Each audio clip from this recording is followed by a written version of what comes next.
नमस्कार दोस्तों, स्वागत है आप सभी का पुरुषोत्तम मास महात्म्य के छठे अध्याय में। मित्रों, पहले के 5 अध्याय का लिंक डिस्क्रिप्शन में दिया गया है। अगर आपने नहीं सुने हैं तो उन्हें अवश्य सुनिएगा। तो आइए कथा प्रारंभ करते हैं। ओम नमो भगवते वासुदेवाय नमः। नारद जी बोले, भगवान गोलोक में जाकर क्या करते हैं? हे पाप रहित मुझ श्रोता के ऊपर कृपा करके कहिए। श्री नारायण बोले, हे नारद, पाप रहित अधिमास को लेकर भगवान विष्णु के गोलोक जाने पर जो घटना हुई वह हम कहते हैं, सुनो।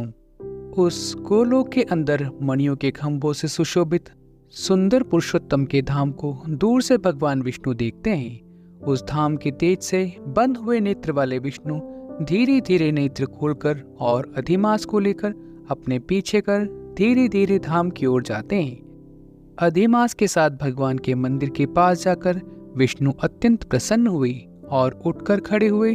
द्वारपालों से अभिनंदित भगवान विष्णु पुरुषोत्तम भगवान की शोभा से आनंदित होकर धीरे धीरे मंदिर में गए और भीतर जाकर शीघ्र ही पुरुषोत्तम कृष्ण को नमस्कार करते हैं। गोपियों के मंडल के मध्य रत्न सिंहासन पर बैठे हुए कृष्ण को नमस्कार कर पास में खड़े होकर विष्णु बोले, श्री विष्णु बोले, गुणों में अतीत, गोविंद, अद्वितीय, अविनाशी, सूक्ष्म, विकार रहित, विग्रहवान, गोपों के वेश के विधायक, छोटी अवस्था वाले, शांत स्वरूप, गोपियों के पति, बड़े सुंदर, नूतन मेघ के समान श्याम, करोड़ों कामदेव के समान सुंदर, वृंदावन के अंदर रास मंडल में बैठने वाले, पीत रंग के पीतांबर से शोभित, सौम्य, बोहों के चढ़ाने पर मस्तक में 3 रेखा पड़ने से सुंदर आकृति वाले, रासलीला के स्वामी, रासलीला में रहने वाले, रास लीला करने में सदा उत्सुक, 2 भुजा वाले, मुरलीधर,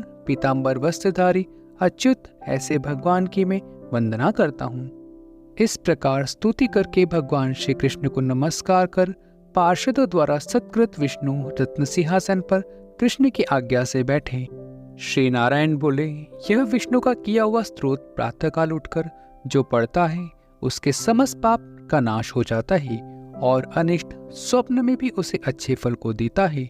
और पुत्र पौत्र आदि को बढ़ाने वाली भक्ति श्री गोविंद में होती है। अकीर्ति का नाश होकर सत्कीर्ति की वृद्धि होती है। भगवान विष्णु बैठ गए और कृष्ण के आगे कांपते हुए अधिमास को लेकर कृष्ण के चरण कमलों में नमन कराते हैं। तभी श्री कृष्ण ने विष्णु से पूछा कि यह कौन है, कहाँ से आया है, क्यों रोता है? इस गोलोक में तो कोई भी दुर्भागी होता नहीं। इस गोलोक में रहने वाले तो सर्वदा आनंद में मग्न रहते हैं। ये लोग तो स्वप्न में भी दुष्ट वार्ता या दुख भरा समाचार सुनते ही नहीं।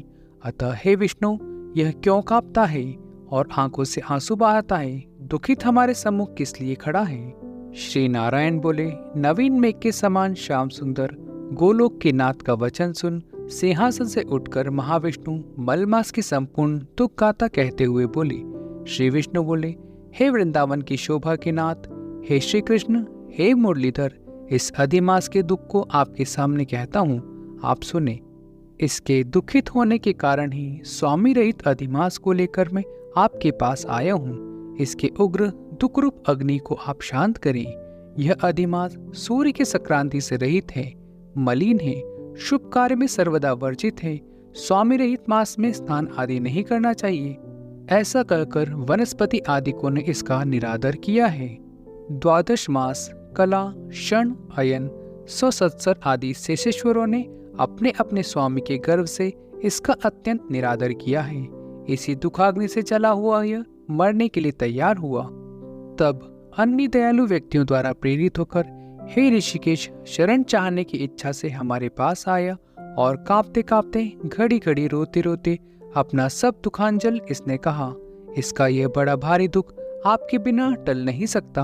अतः इस निराश्रय का हाथ पकड़कर आपकी शरण में लाया हूँ। दूसरों का दुख आप सहन नहीं कर सकते, ऐसा वेद जानने वाले कहते हैं। अतएव इस दुखी को कृपा करके सुख प्रदान कीजिए। हे जगतपते, आपके चरण कमलों में प्राप्त प्राणी शोक का भागी नहीं होता, ऐसा वेद जानने वालों का कहना कैसे मिथ्या हो सकता है? मेरे ऊपर कृपा करके भी इसका दुख दूर करना आपका कर्तव्य है, क्योंकि सब काम छोड़कर इसको लेकर मैं आया हूँ। मेरा आना सफल कीजिए।